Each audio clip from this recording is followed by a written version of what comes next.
Hello everyone, welcome to জ্ঞান সিন্ধু। আজকে আমি ষষ্ঠ শ্রেণীর গণিত প্রভা বইয়ের চ্যাপ্টার 1-এর পেজ নাম্বার 24 ডেসক্রাইব করব। তো তোমাদের যদি আমার ভিডিও ভালো লেগে থাকে তাহলে অবশ্যই ভিডিওটিতে একটি লাইক করবে এবং চ্যানেলটিকে সাবস্ক্রাইব করবে। তোমাদের যদি কোনো চ্যাপ্টারের ভিডিওর রিকোয়ারমেন্ট থাকে তাহলে তোমরা আমাকে বলতে পারো, আমি আপকামিং ভিডিওর মধ্যে সেগুলো আপলোড করার চেষ্টা করব। তোমাদের জন্য ক্লাস 6-এর প্লেলিস্ট আমি তৈরি করে দিয়েছি, যার লিঙ্ক অলরেডি আমি ডেসক্রিপশন বক্সে দিয়ে দিয়েছি। তো চলো আর দেরি না করে এবার শুরু করি। তো দেখো, আগের দিন আমি 23 নাম্বার পেজ ডেসক্রাইব করে দিয়েছি, তো আজকে এখান থেকে শুরু করছি। কি বলেছে দেখো, রেহানা ও অপু ঠিক করলো তাদের শ্রেণীকক্ষ ভালো করে সাজাবে। তারা কাগজের শিকল তৈরি করবে ও তা দিয়ে ঘর সাজাবে। শুরুর পর রেহানা মোট কাজের এত অংশ করলো আর অপু মোট কাজের এত অংশ করলো। তাহলে কে বেশি কাজ করেছে এখন আমাকে বুঝতে হবে। তাহলে এই ক্ষেত্রে যে ভগ্নাংশ দুটো দিয়েছে সেটা হচ্ছে 2/5 আর একটা হচ্ছে 1/4। তাহলে 2/5 এবং 1/4 এর হর যথাক্রমে 5 এবং আরেকটার হর হচ্ছে 4, অর্থাৎ আলাদা। মানে এখানে যে ভগ্নাংশ দুটো দিয়েছে 2/5 আর 1/4, এদের হর দুটো কিন্তু আলাদা। কে বেশি কাজ করেছে এবং কে কম কাজ করেছে সেটা বার করতে গেলে আমরা কি জানতাম না, হরগুলো আগে সমান আছে কিনা দেখতাম। মানে ধরো দিয়েছে 2/5 আর একটা দিয়েছে 1/5, হর দুটো যখনই দেখতাম যে সমান হয়ে গেছে তখন আমরা এই লবটার দিকে তাকাতাম। তাহলে এই ক্ষেত্রে যেহেতু লবটা বড়, তাহলে আমি বলতে পারতাম এই ভগ্নাংশটা বড়, আর এটার ক্ষেত্রে যেহেতু লবটা ছোট তাহলে আমি বলতে পারতাম 1/5টা ছোট। বাট এই ক্ষেত্রে দেখো হর দুটো আলাদা। তাহলে এখন জিজ্ঞাসা করেছে কেমন করে বুঝবে কে বেশি কাজ করেছে। তাই দুটি ভগ্নাংশের হরকে সমান করার চেষ্টা করি। তাহলে আমাকে এখন কি করতে হবে, হর দুটো যেহেতু আলাদা হর দুটোকে আমার সমান করে নিতে হবে। তাহলে সমান করতে গেলে আমি কি করব না, হর দুটোকে নিয়ে আমি লসাগু করে দেব। তাহলে চলো পরের অংশে কি করেছে দেখে নিই। 5 ও 4-এর লসাগু কত হবে আর কিভাবে বার করব না, 4 আর 5কে দেখো এখানে পরপর লিখব। প্রথমে 5 দিয়ে নিয়ে গেছে, তাই 5 1কে 5 আর 4কে নিচে বসিয়ে দিয়েছে। তারপর নিয়ে গেছে 4কে দিয়ে 1কে নিচে বসিয়ে দিয়েছে আর 4 1কে 4। তাহলে এখন 5 গুণ 4, 5 4-এ কত হয় না 20। তাহলে এদের লসাগু কত হলো না 20। তাহলে এখন কি করব না, লসাগু করে বার করে নিয়েছি 20, হরগুলোকে এই 20 করার চেষ্টা করব। তাহলে দেখো পরে কি লিখেছে, দুটি ভগ্নাংশের হরকে 20 করার চেষ্টা করি। তাহলে প্রথম ভগ্নাংশটা দিয়েছিল 2/5, এই 5কে 20 করতে গেলে আমায় কি দিয়ে গুণ করতে হবে না 4 দিয়ে গুণ করতে হবে। তাহলে 4 5-এ 20, নিচেতে 4 গুণ করেছি মানে আমি ওপরেও 4 গুণ করব। তাহলে 2 4-এ 8, তাহলে ভগ্নাংশটা এখন কি দাঁড়ালো না 8/20। আরেকটা ভগ্নাংশ দিয়েছিল 1/4, সেখানে নিচের 4টাকে 20-তে কনভার্ট করতে গেলে আমায় দেখো 5 দিয়ে গুণ করতে হবে। 5 4-এ 20, তাহলে নিচে 5 গুণ করেছি মানে ওপরেও 5 গুণ করে নেব। তাহলে 5 1-কে 5, তাহলে এই ভগ্নাংশটা কি দাঁড়ালো না 5/20। তাহলে এখন লিখে নিই 8/20 আর একটাতে হচ্ছে 5/20। তাহলে এখানে দেখেই দেখো বুঝতে পারছো যে এই ভগ্নাংশটা বড়, কারণ দুটোরই হর কিন্তু সমান হয়ে গেছে। আর একটার লব রয়েছে 8 আর একটার লব রয়েছে 5। তাহলে এখানে যেহেতু 8 বড় সংখ্যা, তাহলে আমি বলতে পারি 8/20 এই ভগ্নাংশটা বড়। তাহলে এখন কি বলছে, এবার দেখছি 8/20 এটা হচ্ছে গ্রেটার দ্যানের সাইন। তাহলে 8/20 গ্রেটার দ্যান 5/20, অর্থাৎ 2/5 ভগ্নাংশটা যার ছিল সে কিন্তু বেশি কাজ করেছে। তাহলে সেটা কে একটু দেখে নিই।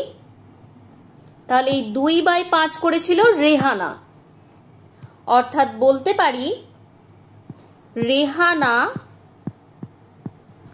বেশি কাজ করেছে। দেখো ব্যাপারটা ক্লিয়ার হয়েছে কিনা। তাহলে এখন বলতে পারি রেহানা ও অপু একসঙ্গে কাজ করেছে 2/5 অংশ প্লাস 1/4 অংশ, মানে 2/4 প্লাস 1/4 অংশ। তাহলে 2/5-এর জায়গায় আমি কি লিখতে পারি, 8/20-কে লিখতে পারি। আর 1/4-এর জায়গাতে আমি কি লিখতে পারি না 5/20 লিখতে পারি, তাহলে এই দুটো কুড়ির জন্য আমি একটা কুড়িকে লিখব আর ওপরে 8 প্লাস 5-এর যোগফলটা বসিয়ে দেব। 8 আর 5-এর যোগ করলে কত হয় না 13। তাহলে মোট অংশ করেছে হচ্ছে 13/20 অংশ। অন্য আরেকটা ভাবে দেখো কিভাবে করা যায়। 2/5 আর 1/4 যোগ করছে। 5 আর 4-এর লসাগু আমি বার করে নিয়েছিলাম 20, দেখো সেটাই লিখেছে।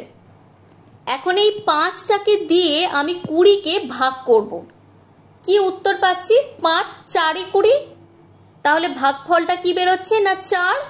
এই যে 2টা আছে সেটাকে আমি এখানে লিখে দিয়েছি আর যে ভাগফলটা বেরিয়েছিল সেটাকে আমি এখানে লিখে দিয়েছি।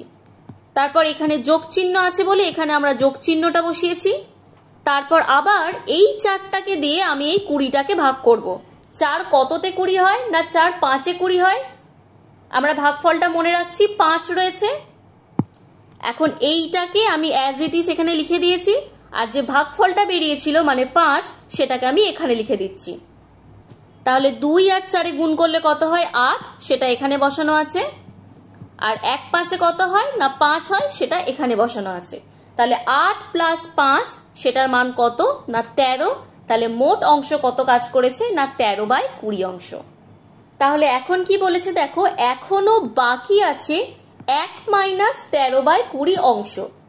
বাকি বার করতে গেলে আমরা 1 থেকে কেন বিয়োগ করব না, আমরা জানি যে সমগ্র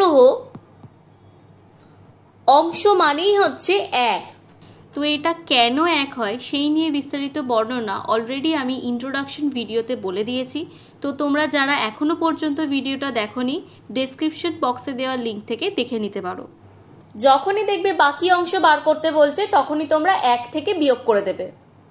এখন এই অংশটা থেকে এইটা কি করে পেলাম সেটা আমরা একটু এইখানটাতে দেখে নিই। আমি তোমাদের একটা কথা বলেছিলাম যে 2 মানে আমরা যেটা দেখতে পাই সেটা অ্যাকচুয়ালি হচ্ছে 2/1। তাহলে 3 মানে আমি কি বলেছিলাম সেটা হচ্ছে 3/1। তাহলে 1 মানে আমি কি বলতে পারি 1/1। তাহলে সেই ক্ষেত্রে এই 1টাকে আমি লিখতে পারি 1/1। তাহলে 1/1 এটাকে লিখে নিচ্ছি এই 1টাকে মাইনাস 13/20 যেমন আছে সেরকম লিখে নিলাম। এখন 1/1-এর জন্য হরটা কি রয়েছে 1 রয়েছে, সেটাকে আমায় কি করতে হবে না 20-তে কনভার্ট করতে হবে। তাহলে 1-এর সাথে যদি আমি 20 গুণ করে দিই তাহলে হরটা আমার কি হবে 20 হয়ে যাবে এবং নিচেটা যেহেতু আমি 20 দিয়ে গুণ করেছি ওপরটাকেও আমি 20 দিয়ে গুণ করে দেব। তাহলে অ্যাকচুয়ালি ভগ্নাংশটা কি দাঁড়াচ্ছে 20/20 মাইনাস 13/20। দেখো এই জিনিসটাই কিন্তু এইখানে দেওয়া আছে। তাহলে হরটা মানে নিচেটা যেহেতু এখন সমান হয়ে গেছে 20 আর 20 হয়ে গেছে, তাহলে এই 20 দুটোর জায়গায় আমি একটা 20 লিখতে পারি এবং ওপরটাতে 20 মাইনাস 13 লিখে নিয়েছি সেটা এইটার জন্য।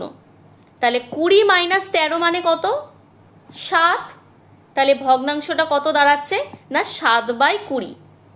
তাহলে এইখানে যে পোর্শনটা লেখা আছে সেটাই দেখো অ্যাকচুয়ালি এই অংশটা 20 মাইনাস 13 ডিভাইডেড বাই 20 এই অংশ। তাহলে উত্তর কত বেরোচ্ছে 7/20। আমি লিখে নিচ্ছি এখানে 7/20। এই অংশটা কি না এখনো বাকি আছে। ওরা দুজন মিলে তো কাজ করেইছে, ওরা দুজন মিলে কাজ করার পরও এখনো এই অংশটা বাকি আছে। তাহলে এখন দেখো হাতে কলমে কি করেছে 2/5। এটাকে ঠিক এইভাবে এঁকে নিতে পারি 5টা অংশের মধ্যে 2টো অংশ রং করা, আর 1/4 মানে হচ্ছে 4টে অংশের মধ্যে কিন্তু একটা অংশ রং করা। এখন ডিনোমিনেটর বা হরগুলোকে সমান করে নিয়েছে, তাহলে 20 ভাগের মধ্যে 8 ভাগ রং করে নেব। দেখো 20 ভাগের মধ্যে কিন্তু এই 8 ভাগ রং করে নিয়েছে, আর পরেরটাতে 20 ভাগের মধ্যে 5 ভাগ, এই দেখো 20 ভাগের মধ্যে 5 ভাগ রং করে নিয়েছে। তাহলে এখানে 8 ভাগ আর এখানে 5 ভাগ, মোট কত ভাগ হচ্ছে 13 ভাগ। এই দেখো, আর এইটুকু অংশকে যদি কাউন্ট করো তাহলে দেখবে যে 7 ভাগ অংশ কিন্তু কাজ বাকি আছে, যেটা আমরা এখান থেকে পেয়েছি। দেখো ব্যাপারটা ক্লিয়ার হয়েছে কিনা। তো আজকে 24 নাম্বার পেজ ডেসক্রাইব করলাম, পরের দিন 25 নাম্বার পেজ ডেসক্রাইব করে দেব। তো তোমাদের যদি আমার ভিডিও ভালো লেগে থাকে তাহলে অবশ্যই ভিডিওটিতে একটি লাইক করবে এবং চ্যানেলটিকে সাবস্ক্রাইব করবে। তো আজকের জন্য এইটুকুই, দেখা হচ্ছে নেক্সট ক্লাসে।